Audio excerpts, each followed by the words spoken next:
2024ல எங்கள் லைஃப்பில் நடந்த நிறையா விஷயத்தில் ஒன்று கார் வாங்கினது. நாங்கள் 2024 ஸ்டார்டிங்கில் கார் வாங்கணும்னு ரொம்ப நினச்சோம். But at the middle of the year சரி இப்போ வேண்டாம் அப்படின்னு விட்டுட்டோம். அதுக்கப்புறம் மேனிஃபெஸ்டேஷனாக என்னன்னு தெரியல, எங்களுக்கே கார் வாங்குற மாதிரியான ஒரு சூழ்நிலை அமைஞ்சது. ஸோ ஒரு சில கட்டாயத்தினாலையும் ஒரு சில தேவைகள்னாலையும் கார் வாங்கினோம். அந்த எக்ஸ்பீரியன்ஸை வீடியோட எண்டில் ஷேர் பண்ணியிருக்கேன். அஸ் அ பேங்கராக ஒரு வெஹிக்கிள் லோன், கார் லோன் வாங்குறதுன்னா எப்படி, அதுக்கு என்னென்னலாம் தேவைப்படும், என்ன எலிஜிபிலிட்டி தேவை, இது எல்லாமே உங்களுக்கு ஷேர் பண்ணியிருக்கேன். உங்களுக்கு கண்டிப்பாக யூஸ்ஃபுல்லாக இருக்கும்னு நம்புகிறேன். ஸோ வந்துட்டு பேங்க்கில் வந்து இது வெஹிக்கிள் லோன் அப்படின்னு சொல்லுவாங்க. நான் இப்போ வந்து காரை பேஸ் பண்ணி உங்களுக்கு சொல்கிறேன். பட் நீங்கள் கார் வாங்குறதா இருந்தாலும், 2 வீலர் வாங்குறதா இருந்தாலும், இல்லை வந்து வேறு என்ன விதமான வெஹிக்கிள் வாங்குறதா இருந்தாலும் ஆல்மோஸ்ட் இதே ப்ரொசீஜர் தான் வரும். ஸோ கார் வாங்குறதுக்கு வந்துட்டு நீங்கள் 2 விதமாக அப்ரோச் பண்ணலாம். ஒன்று வந்துட்டு நீங்கள் கார் நான் கார் மட்டும் பேஸ் பண்ணி சொல்கிறேன், இது 2 வீலருக்கும் பொருந்தும். கார் கம்பெனி இருக்குது பார்த்தீங்களா, அங்கேயே போயிட்டு நீங்கள் லோனுக்கு அப்ரோச் பண்ண முடியும். அவங்களே நிறைய பேங்க்கோட சில டைப்ஸில் இருப்பாங்க, அவங்களே உங்களை காண்டாக்ட் பண்ணி விடுவாங்க பேங்க்குக்கு. ஸோ பேங்க் மூலமாக தான் உங்களுக்கு அந்த இடத்துலையும் லோன் கிடைக்கும். இன்னொன்று, நீங்கள் வந்து கார் கம்பெனிலேருந்து கொட்டேஷன் எவ்வளோ அமௌண்ட் ஆகுதுன்னு ஒரு கொட்டேஷன் வாங்கிட்டு போயிட்டு நீங்கள் எப்போவும் அக்கௌண்ட் வச்சுருக்க, நீங்கள் பேங்கிங் பண்ணுற ஒரு பேங்க்கை போய் நீங்கள் அப்ரோச் பண்ணியும் நீங்கள் லோனுக்கு ரெடி பண்ண முடியும். ஸோ இது ரெண்டு டைப். இதில் நீங்கள் எது வேணாலும் நீங்கள் சூஸ் பண்ணலாம், அது உங்களோட ப்ரிஃபரன்ஸ் தான். ஸோ வந்து இதுக்கு முக்கியமான பாயிண்ட் ஒன்று வந்துட்டு டவுன் பேமெண்ட். ஸோ டவுன் பேமெண்ட்டும் 2 டைப் ஆஃப் இருக்குது. அது வந்து எல்லா பேங்க்கையும் பொறுத்தது. ஒவ்வொரு பேங்க்லேயும் ஒவ்வொரு மாதிரி இருக்கும். இப்படி தான் இருக்கும்னு என்னால் கன்ஃபார்மாக சொல்ல முடியாது. என்னன்னா, இப்போ கார் எடுக்கிறோம் அப்படின்னா எக்ஸ் ஷோரூம் ப்ரைஸ் அப்படின்னு ஒரு ப்ரைஸ் இருக்கும், நம்ம எல்லாருக்கும் தெரியும். அதுக்கப்புறமா டேக்ஸ் எல்லாம் போட்டு எல்லாம் சேர்த்து ஆன் ரோட் ப்ரைஸ் அப்படின்னு ஒன்று கொண்டு வருவாங்க. ஸோ இந்த 2 ப்ரைஸ்ல இருந்து ஏதாவது ஒன்று எடுத்துப்பாங்க. இப்போ நான் கார் வாங்கினது பார்த்தீங்கன்னா எக்ஸ் ஷோரூம் ப்ரைஸ்ல இருந்து 10% டவுன் பேமெண்ட் நாங்கள் கொடுக்கணும்னாங்க. ஸோ வந்துட்டு கொஞ்சம் எக்ஸ்ட்ரா அமௌண்ட் தேவைப்படுற மாதிரி இருக்கும். ஸோ 10 to 20% டவுன் பேமெண்ட் இருக்கும். அது எக்ஸ் ஷோரூம் ப்ரைஸ்ல இருந்தா ஆன் ரோட் ப்ரைஸ்ல இருந்தா அப்படிங்கிறத அந்த பேங்க்ல நீங்க விசாரிச்சுக்கோங்க. ஸோ அடுத்தது முக்கியமான பாயிண்ட் என்னன்னு பார்த்தீங்கன்னா interest rate. So interest rate வந்துட்டு 8லேருந்து 14% வரைக்கும் சில பேங்க்கு போகுது. 14 ஹையஸ்ட் தான். என்ன கேட்டிங்கன்னா மேக்ஸிமமாக 11ல் ஸ்டிக் பண்ணிக்கோங்க, அதுக்கு மேலே போக வேண்டாம் அப்படின்னு நினைக்கிறேன். டென்யூர் வந்து 3 to 5 years இதுதான் மோஸ்ட்லி கொடுக்கறது, மேக்ஸிமம் 5 years. சில லக்ஸரி கார்ஸ் இருக்குது, அதுக்கு நான் ப்ரொபோசல்ஸ் போட்டிருக்கேன் பேங்க்கில் லோன் செக்ஷனில் ஒர்க் பண்ண டைமில். அதில் வந்து 10 lakh 10 கூட இல்லை, 10 above 15 லோன் அமௌண்ட்டை சொல்கிறேன், நான் காரோட ரேட்டு சொல்லலை. லோன் அமௌண்ட்டே 10 lakh மேலே போகுது அப்படின்னா 7 years வரைக்கும் டென்யூர் பீரியட் கொடுப்பாங்க. டென்யூர்னா நம்ம கட்ட வேண்டிய காலம். அது வந்து எல்லாமே வந்து இஎம்ஐயாக தான் நம்ம ரீபேமெண்ட் பண்ணுற மாதிரி இருக்கும். மாதம் மாதம் அவங்க கொடுக்க சொல்கிற இஎம்ஐ கரெக்டாக கட்டணும். சில பேர் இஎம்ஐ கட்டலைன்னா என்ன ஆகும்னு கேட்குறாங்க. இஎம்ஐ கட்டலைன்னா கார் வந்துட்டு ஜப்தி பண்ண வந்துடுவாங்க. கரெக்டாக தான் சொல்கிறேன்னு நினைக்கிறேன், அந்த மாதிரி ஆகும்.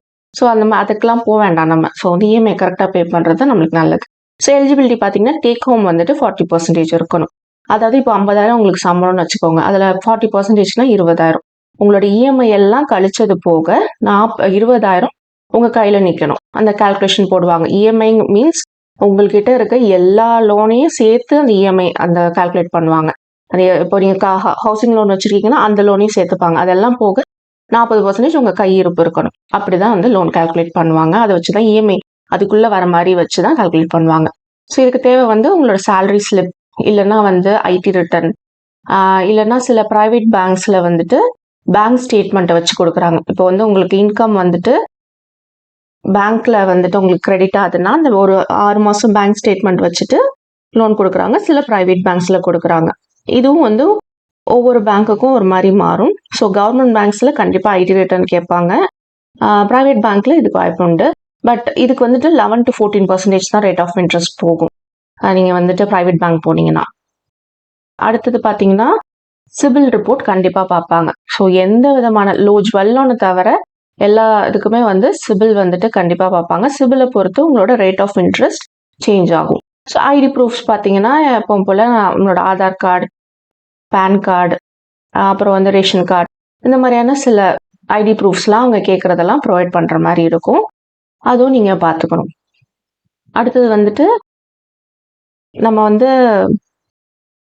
அப்ளிகண்ட் வந்து யார் அப்படின்னு செலக்ட் பண்ணணும். முதல்ல இப்போ என் ஹஸ்பண்ட் பேரில் நான் கார் எடுக்கிறேன்னா அவர் தான் அப்ளிகண்ட்.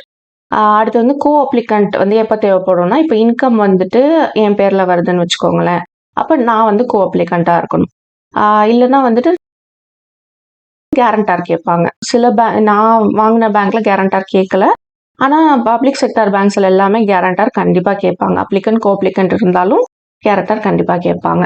அடுத்தது இதுக்கு வந்து கார் ஹைபாத்திகேஷன் அப்படின்னு பண்ணுவாங்க. கார் ஹைபாத்திகேஷன்னா ஒன்றும் கிடையாது. நம்ம வந்து இப்போ ஜுவல் லோன் வாங்குறோம்னா ஜுவல்ல வந்து பிளெட்ஜ் பண்றோம்னு சொல்லுவோம். ஹவுசிங் லோன் வாங்குறோம்னா ஹோமை வந்து மார்கேஜ் பண்றதுன்னு சொல்லுவோம். அந்த மாதிரி காரை வந்து ஹைபாத்திகேஷன் பண்ணுவாங்க. நீங்க டாக்குமெண்ட் வந்து சைன் வாங்கும் போதே அது அந்த ஃபார்ம்லயும் சைன் வாங்கிப்பாங்க.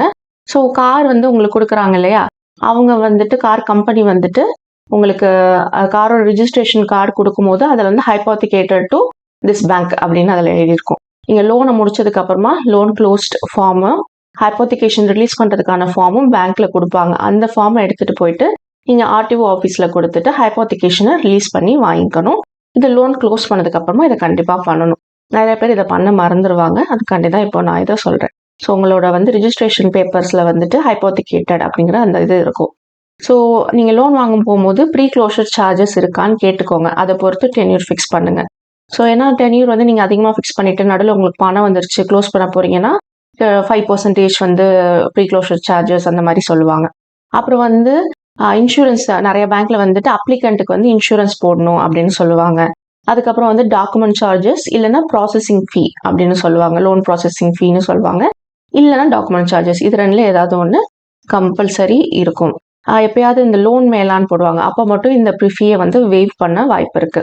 அப்புறம் சிபிலுக்கு வந்து சார்ஜஸ் எடுப்பாங்க. ஸோ என்னோட லோனை பொறுத்த வரைக்கும் நான் பார்த்தீங்கன்னா டாடா பஞ்சில் அக்கம்ப்ளிஷ்ட் ப்ளஸ் அப்படிங்கிற மாடல் எடுத்தோம். நவம்பரில் எடுத்தேன். அப்போ அதோட ரேட் வந்துட்டு ஆஃபர்லாம் போக 9.6 வந்தது. டாடா கம்பெனிலே வந்துட்டு எங்களுக்கு நாங்கள் பேங்க் ப்ரிஃபர் பண்ண சொல்லி கேட்டிருந்தோம். ஸோ அவங்க வந்து எங்களுக்கு வந்து கோட்டாக் மஹிந்திரா பேங்க் வந்து எங்களுக்கு ஃபேவரபுளாக இருந்தது. ஸோ அதில் வந்து எக்ஸ்ஷோரூம் ப்ரைஸில் இருந்து தான் அவங்களுக்கு வந்து டவுன் பேமெண்ட் கொடுக்குற மாதிரி இருந்தது. ஸோ டவுன் பேமெண்ட்லாம் போக லோன் அமௌண்ட் வந்து 6 lakhs, மிச்ச அமௌண்ட் வந்து நாங்கள் பே பண்ணோம். அமௌண்ட் வந்து டைரெக்டாக கார் கம்பெனிக்கு தான் போகும், உங்கள் கையில் கொடுக்க மாட்டாங்க பணம். ரேட் ஆஃப் இன்ட்ரெஸ்ட் பார்த்தீங்கன்னா 11%. நாங்கள் வந்து 4 இயர்ஸ்க்கு எடுத்துக்கிட்டோம். ஸோ எங்களுக்கு வந்து டாக்குமெண்ட் சார்ஜஸ் வந்து ஒரு 8,000 வந்தது. ப்ராசஸிங் ஃபீ டாக்குமெண்ட் சார்ஜஸ்னே வந்துருச்சு. டாக்குமெண்ட் சார்ஜஸ் அண்ட் ப்ராசஸிங் ஃபீ ரெண்டும் சேர்த்து தான் 8,000. எக்ஸ்ட்ராவாக வந்து ஒரு எல்ஐசி மட்டும் போட்டாங்க. என் ஹஸ்பண்ட் தான் அப்ளிகண்ட். ஸோ அவர் பேரில் வந்து ஒரு எல்ஐசி, அந்த லோன் பீரியட் வந்து 4 இயர்ஸ் வரைக்கும் அந்த எல்ஐசி அமௌண்ட். அது எதுக்குன்னா அவருக்கு ஏதாவது ஆயிடுச்சுன்னா அந்த காரோட லோனை வந்து எல்ஐசி கவர் பண்ணணும் அப்படிங்கிறதுக்காக. அது வந்து ஒரு 16,000 வந்தது. ஸோ இஎம்ஐ வந்து பார்த்தீங்கன்னா 15,500 per month 4 இயர்ஸ் வரைக்கும் கட்டுற மாதிரி நாங்கள் லோன் எடுத்தோம். ஸோ வந்துட்டு இதெல்லாம் தான் டீட்டெயில்ஸ். உங்களுக்கு இது ஹெல்ப்ஃபுல்லாக இருந்திருக்கும்னு நம்புகிறேன். உங்களுக்கு கார் வாங்கணும், வண்டி வாங்கணும், எந்த வண்டியாக இருந்தாலும் வாங்கணும்னு ஆசைப்பட்டீங்கன்னா அது இந்த வருஷம் நிறைவேறணும்னு கடவுளை வேண்டிக்கிறேன் நானும் உங்களுக்காக. வீடியோ பிடிச்சிருந்தா லைக் பண்ணுங்கள், ஷேர் பண்ணுங்கள், கமெண்ட் பண்ணுங்கள். மறந்துடாமல் சேனலுக்கு சப்ஸ்கிரைப் பண்ணுங்கள். தேங்க்யூ ஃபார் வாட்சிங்.